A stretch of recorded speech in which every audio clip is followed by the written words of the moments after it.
Hey everybody, it's Jason Akers, Green Acres Pest Control.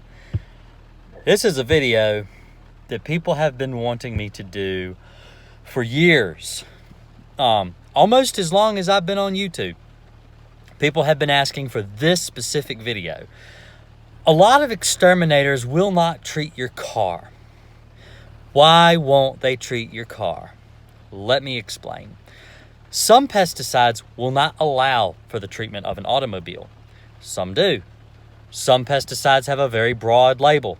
They're not really specific on whether you can or cannot treat a car, which means you can. You know, if the label doesn't specifically state you cannot treat a car, then you can treat a car.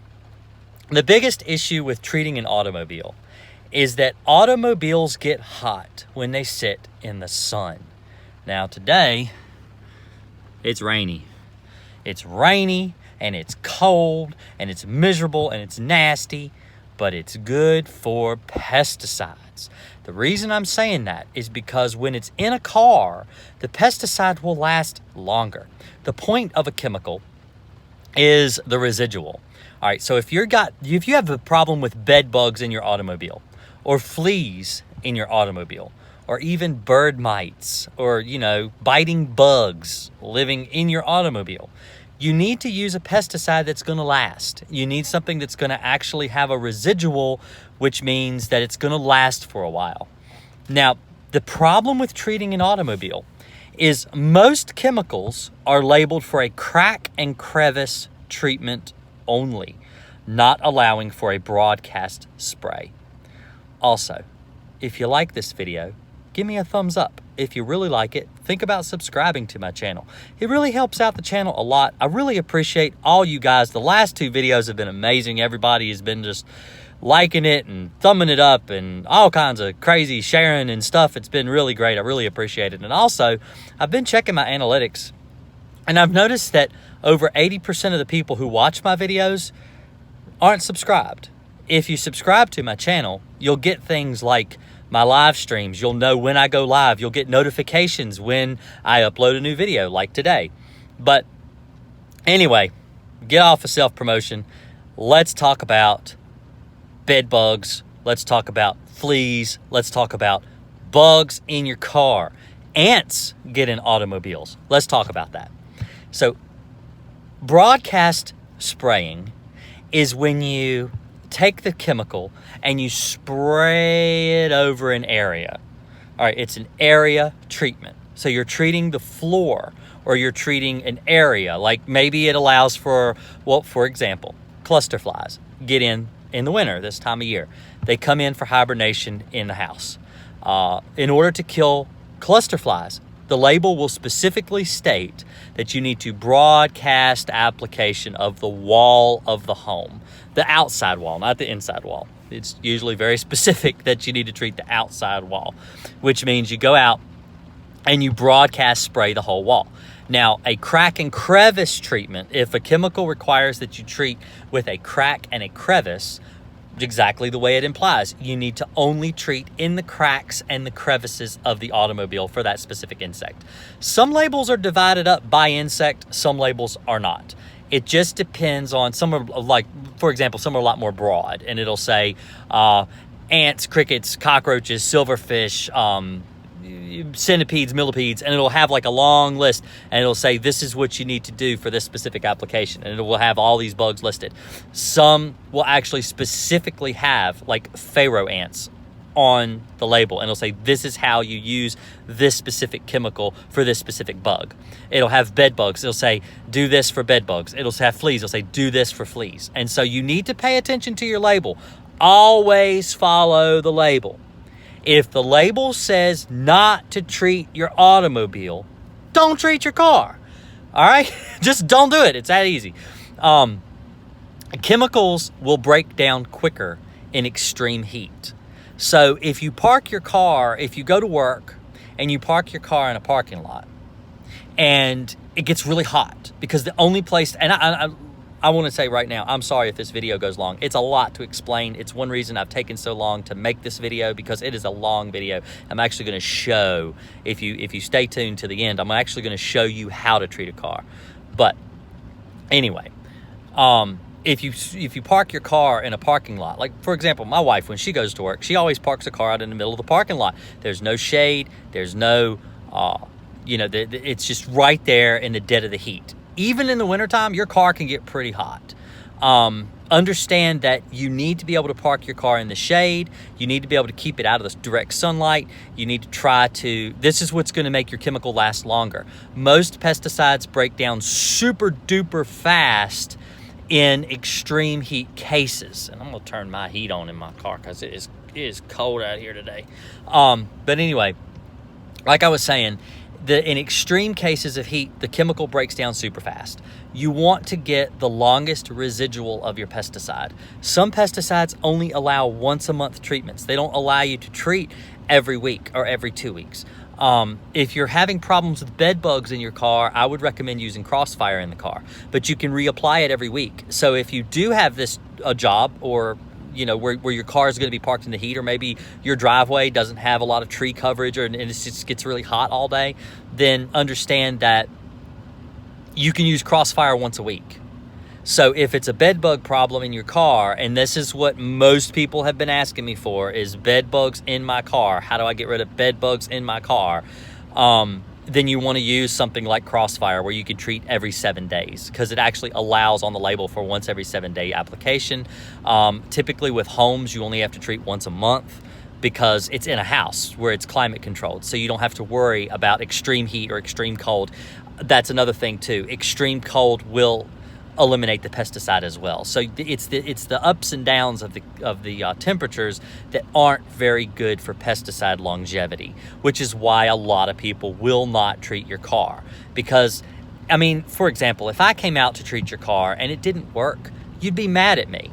It may not be it might not be my fault. It might just be the fact that the chemical has broke down super fast because you parked it in a really hot place, or it got down below zero. It got really, really cold or something like that. And it's just really freezing cold, and the chemical just doesn't work as well in extreme temperature differences.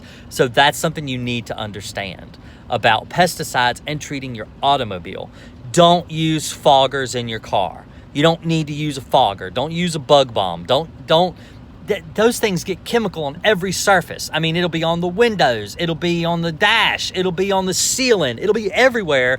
Bugs aren't even in those spots. Don't bug bomb your car. A lot of people will say, well, I can just set off a flea bomb in my car and that'll kill fleas. That's just going to make everything nasty. Don't do that. Now, with fleas, depending on the chemical, like I said, be very careful about which pesticides you decide to use for bugs. Make sure the bugs are on the pesticide label. Follow the label. Some chemical applications for fleas require outside treatment only, and they don't allow for an indoor treatment of fleas. Let me take my hat off. I don't know if that's messing up my microphone or not, but understand that some applications are only allowed for outdoors. So if you're having problems with fleas, some chemicals will say outside use only. So for an example, if you're having problems with fleas getting on your dog outside in the bushes, then you treat outside in the bushes for the fleas. You don't need to worry about treating inside your home because the fleas are outside, and some chemicals will only allow for outdoor treatment. Some pesticides allow for an indoor treatment. A good chemical for fleas would be Alpine WSG. It allows for a broadcast treatment of fleas over the floor, and it works really good. It will also work in your automobile. You can treat the floor for fleas. If you walk through your yard and a bunch of fleas jump on you and then you transport them into your car, you can treat your car with Alpine. That's what I use. That's what I treat my car with when I infest my car with fleas. I do it all the time. I've done it at least 3 times this year because the fleas have been so bad this year. So now hopefully this has explained to you why people don't treat cars and how you could treat your car yourself, or mainly this time of year is usually when I do a lot of automobile treatments because it's just that time of year. Another reason people don't like to treat cars is because you can't get in the automobile for up to 3 to 5 hours after it's been done. Let the chemical dry. And that thing just got really loud. Sorry about that. So if you have to use your car, don't treat your car. Do it overnight, or if you're a night worker, do it during the day when you're asleep. So your car is sitting there, the chemical's drying, and and then air out your car. You know, if you're concerned about the chemical, air out the car. Depending on what the pesticide label says. Some pesticides require that you air out before you get in the car, or before you go into a room. You need to open the doors, open the windows, or whatever. Some pesticides require that. Like I said, I cannot stress enough, read your labels. Always read your labels. Follow the label. It's there for a reason, okay? It's there for your own safety. It's going to protect you. So now that I've gotten all of that out of the way, and if I've missed anything, don't hesitate to leave me a comment below. But let's get to the actual treatment of the car. Now, I'm not going to get out my tank. I'm not going to actually spray or anything like that. I'm going to show you the areas that you want to concentrate your treatment towards if you're having problems with, say, bed bugs, fleas, or the like. If it's bed bugs, use Crossfire. Don't use anything else. The reason I say use Crossfire is because it has a very broad label and it allows for the treatment of basically anywhere you want. Use Crossfire. If it's fleas, use Alpine. Don't treat your seats. All right? Don't go and treat all your seats in places like that. So without further ado, let me show you places to treat in your car. All right. So we're in my car. There's the running board there. You want to treat areas. Let me see if I can get my hand in here. Right along here, the edges, the cracks, the crevices. The cracks and crevices under your dash, around in those areas. Those are areas bed bugs will live, okay? All right, so the seat. Here's my chair. In these cracks here, where the seat actually folds together, you want to treat in those cracks. I'm a mess, I'm a pig, I'm sorry, it's messy. But anyway, especially pay attention to your seatbelts. All right, down around this where it comes up. Now, not every seat has captain's chairs, or car has captain's chairs. The bed bugs like to live in the little cracks, like down inside here. All right, down inside these little pockets. You want to treat down inside those little pockets. Down around your seatbelts. A lot of bed bugs will live down around the seatbelts. You don't want to treat in the seatbelt because you'll mess up the way your seatbelt works, but you can treat around where the seatbelt comes up between the cushions. If you've got a bench seat, then you want to ensure that you treat all along this area here, and you want to treat everywhere the seatbelts come up from underneath the seat. Also, let me show you this back here. This is an armrest, and my daughter has hidden pretzels. Look at that. Huh. All right, well, anyway. The armrest, see how it folds down? They will get, if you never use your armrest, they will get into the cracks around your armrest. There's a spot, like I was saying, for your seat belts where they come up out of the seat. You want to make sure you treat around all of those spots, all those cracks and crevices. And also where the seat, it's really dark in here. I don't know how I can get any better lighting. But where the seat actually meets the base in, let me see if I can get my hand in the shot. Right in here, there's a crack all along there. You want to treat those cracks. And like I was saying, the cracks where the seats fold together. And that's really it. That's really the only places you need to treat. Like I was saying, where the seat, it's really hard to explain because it's not the brightest day. It's a hard spot to actually show you on camera. But where the bench seat actually attaches to the frame of the car, those spots need to be treated. And like I said, I'm in a car. You'll want to adjust this based on the type of vehicle you drive. If you're driving like an Excursion or an Expedition or one of those big SUVs, a Durango or something like that, then you're going to want to change your treatment accordingly. I'm trying to be as explanatory as I can to try to help you guys out, because I know this is something that I've been asked very frequently now, but I've actually been asked this over the years. I mean, since I've been on YouTube for the last 3 years, I've had this question pop up all the time. So hopefully this has been an effective way to treat your car. As I say, for fleas, and this goes without explaining. I don't need to show you this, but you want to broadcast spray like I was explaining earlier in the video, what a broadcast spray is. You want to broadcast spray the carpets, and you want to treat the floor, not the seats, but the floor. Vacuum your seats, vacuum your carpets regularly. Wait till they dry. Don't do it till they dry, but vacuum your seats, vacuum your floors, and that will kill the fleas in your car. Usually fleas are dead within a week or so.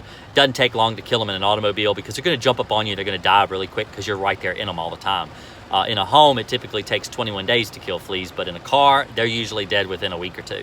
Like I said, that's from me getting in fleas in the car all the time. So hopefully this has been beneficial to you. As far as mites, any normal treatment in the car should kill the mites too. Like I was showing you, the cracks and crevices and places like that, that should kill the mites as well. You may be having problems with fleas. It may not be mites at all, because a lot of times fleas will jump on you and then they'll jump right off, and so they'll bite you and get off of you. So don't think that it's not fleas because you don't see them, because a lot of times you don't see the fleas when they bite you. So understand that it may be fleas. Treat the car for fleas. Hopefully this has been beneficial. I hope it's helped you guys. If so, think about liking it. Think about subscribing to the channel. Share it around. Hopefully this can help everybody. And if you have any questions, I tried to go over as much as I could. I tried to be as explanatory as I could. If there's any questions at all, don't hesitate to leave me a comment below. Also, I offer a service where I will talk to you on the phone, and I will try to help you with any questions that you have. I'll link all that stuff in the information below, along with links to all the products I've mentioned today. Hopefully this will help you guys. If not, leave me a comment. Ask me. I don't mind helping. Have a great day. I appreciate it, and I'll see you next time. Thanks.